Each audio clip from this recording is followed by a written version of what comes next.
Bonjour, mon nom est Éric Boudreau. Je suis musicien maintenant, on pourrait dire professionnel. Je vis de ça depuis maintenant 10 ans. Puis j'ai fait mon parcours au Cégep d'Alma fin de 95 jusqu'à 98. J'ai fait ça en musique populaire. Ici au Cégep, dans l'ancien département, avant que ça soit déménagé, dans la rénovation qui a eu lieu, qui est très bien en passant. Après mon cégep, au Collège d'Alma, j'ai fait un autre parcours. J'ai fait un an à Sherbrooke et j'ai continué. J'ai fini mon bac, en fait, à Concordia, à l'Université Concordia. Je l'ai fait en 3 ans. J'ai fait beaucoup de cours, disons, mais c'était ce que je voulais, le faire le plus vite possible pour aller sur le marché du travail. Puis après ça, quand j'ai fini mon université, j'ai quitté pour travailler un peu dans le marché de la musique de Montréal. Mais finalement, je suis parti à travailler avec Cavalia pendant 3 ans et demi, 4 ans, le premier spectacle, qui m'a apporté après ça à revenir ici. J'ai travaillé avec d'autres artistes locaux, des artistes un peu partout ici. Je suis allé en Californie travailler au Sound City Studio, qui est le studio Jackson 5. J'ai fait des trames sonores pour Lost, Big Love, la chanteuse Maria Menounos, qui est l'animatrice de Entertainment Tonight ou Access Hollywood, un des deux. Puis c'est ça, j'ai travaillé avec eux. J'ai fait aussi du ghost tracking pendant quelques temps là-bas. Mais finalement, la vie m'a ramené ici. Puis depuis quelques temps, je travaille à Montréal comme pigiste. Puis ça va très bien. Je touche du bois, mais depuis 2000, je fais au moins 225 shows par année à peu près. Puis là, je repars avec Odysseo, qui est le 2e show de Cavalia. Je viens de faire tout l'été avec eux. Puis là, on repart, on fait d'autres villes dans les prochains mois qui s'en viennent. Puis je suis aussi dans un autre spectacle de cirque qui s'appelle Les Parfaits Inconnus. Ça fait 4 ans que je suis avec eux. On fait le tour du monde, puis c'est agréable. C'est un petit show. On joue pas beaucoup au Québec, mais c'est outre-mer, mais c'est agréable, belle équipe. Les premiers souvenirs du Collège d'Alma, je me souviens de quand je suis arrivé ici. Au début, parce qu'on était beaucoup de drummers dans le temps. Fait que je me souviens qu'il n'y avait pas beaucoup de cubicules. Maintenant, vous êtes super bien équipés, mais je me souviens que c'était plus difficile. Mais j'étais chanceux, j'avais un local chez moi pour pratiquer. Mais ce qui m'a vraiment marqué à propos de ça, c'est que même si j'avais un local chez moi, je venais toujours ici parce que le milieu de vie était agréable. Donc, même si des fois, je savais que je n'allais pas pratiquer chez nous tout de suite, j'aimais mieux des fois attendre 1 heure ou 2 puis aller pratiquer dans le local ici pour rencontrer des gens, des autres musiciens. Puis ça vient toutes les... Ici, tu as beaucoup de monde qui vient pas juste d'Alma, ça vient du Saguenay, ça vient de Québec, de Montréal, de Sept-Îles, Bécomo. Fait que tu rencontres d'autres personnes qui ont d'autres goûts, d'autres valeurs. Fait que ça te fait grandir, surtout quand tu arrives du secondaire, puis que toi, tu connais 1 ou 2 styles musicaux. Là, tu t'en découvres plein. Puis les profs, bien, ça a toujours bien été.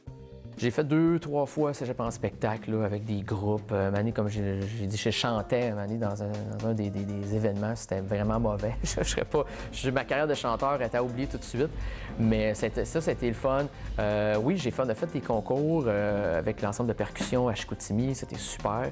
Mais encore là, tu vois, je suis resté très connecté avec mes professeurs quand même de l'époque. Parce qu'avec Robert, que je parlerai pas régulièrement, mais qu'on se parle au moins quelques fois par année. Quand on se voit, on est toujours content de se voir. Marc Bonneau, Richard, les gars, c'est le fun. Je veux dire, c'était correct. Je pense que c'est un beau souvenir, parce qu'on reste connecté finalement. T'sais. Moi, je dirais que le plus important que j'ai eu ici, ça a été le fait d'apprendre du vocabulaire. En tant que musicien, je parle pas du vocabulaire parlé, le vocabulaire de musique là, sur les batteries, ça m'a vraiment été important. Parce que quand je suis arrivé après ça à l'université, ça a été de prendre tout ce vocabulaire-là puis de pouvoir le développer plus, tu comprends? De mettre un plus à ça. Parce que je l'ai vu, en fait. Quand je suis arrivé à l'université, tu as des écoles dans d'autres provinces qu'eux, ils ont juste le high school. Puis ils vont tout de suite à l'université après. Mais tu voyais tout de suite que le niveau était vraiment beaucoup plus bas que ceux qui venaient du Québec. Parce qu'on se rajoute une année, nous, sauf qu'on arrive vraiment solide à l'université, tu sais. Fait que ça a vraiment été agréable parce que je connaissais toutes mes bases quand je suis parti d'ici, tu sais.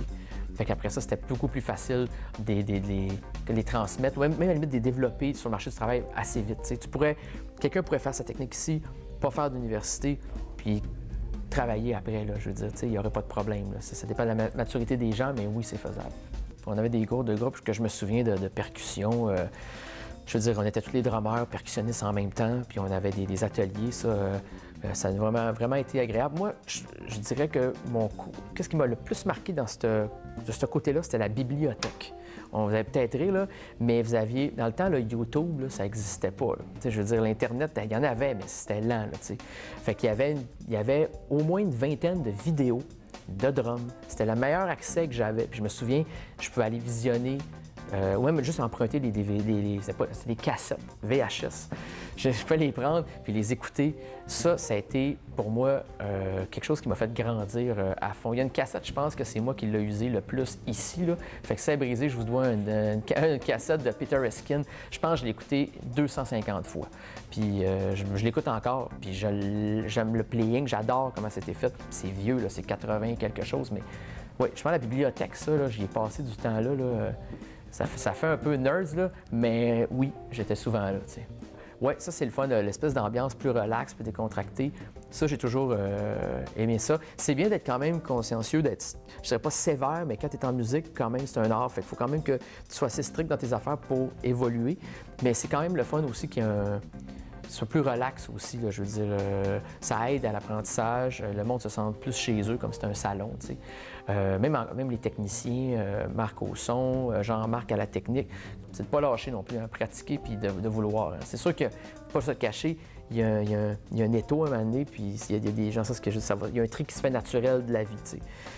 Mais je pense que si quelqu'un est dû pour le faire, puis il fait tout le bon chemin, il va s'y rendre puis il va travailler, tu sais. Un truc que je trouve qui est le fun, au cégep, ils ont fait un nouveau département de musique. C'est pas tous les cégeps qui ont eu la chance de faire ça. Il y en a quelques-uns au Québec qui ont eu droit à des bourses ou des prêts, whatever. Bon. Mais je pense que d'encourager cette culture-là, c'est bon parce qu'on a la chance pouvoir donner un enseignement de qualité à des jeunes à des frais qui sont à peu près très minimes. Puis c'est pour ça que je dis que si quelqu'un fait une technique, par exemple, ou même 4 ans, je veux dire, de cégep, il peut sortir sur le marché du travail puis travailler, tu sais. Puis je pense que ça serait de le pousser. Je pense que même s'il y avait plus de sortes de techniques encore en musique, des trucs plus spécialisés, si c'était possible, ça pourrait être un plus encore pour aider justement les gens moins de sous, il y a les récessions, tout ça. Donc je pense que c'est d'investir dans les jeunes parce que j'ai fait sérieusement probablement le tour du monde 3 fois, OK? Puis j'ai vu la qualité de musicien, puis au Québec, on est vraiment une bonne coche, on est très bon, je veux dire. Puis si on peut encourager ce talent-là, ça vaut la peine, tu sais.